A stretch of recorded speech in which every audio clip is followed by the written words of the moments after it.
की मुख्तलिफ़ किस्म की अलामतें लोगों में ज़ाहिर हुई हैं। जिस तरह किसी को बुखार ज़ाहिर हुआ है, किसी को सांस में तंगी की शिकायत आई है, किसी को डायरिया और किसी को वॉमिटिंग।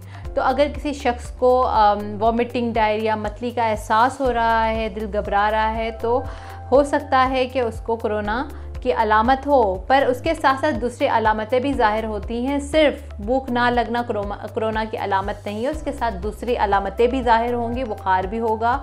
अगर इम्यूनो कॉम्प्रोमाइज़ पेशेंट है जिसके सांस की जो डायबिटिक, कार्डियोवैस्कुलर डिसऑर्डर या रेस्पिरेटरी डिसऑर्डर्स के अंदर मुब्तला है, तो उसको और भी सिम्टम्स जो हैं उसके साथ साथ ज़ाहिर होंगे। डॉक्टर ऑनलाइन से आप भी हों मुस्तफीद। स्क्रीन पर दिए गए नंबर पर अपने सवालात व्हाट्सएप करें और जानिए जवाबात माहिरीन सेहत से। बोल का पैगाम, महफूज पाकिस्तान।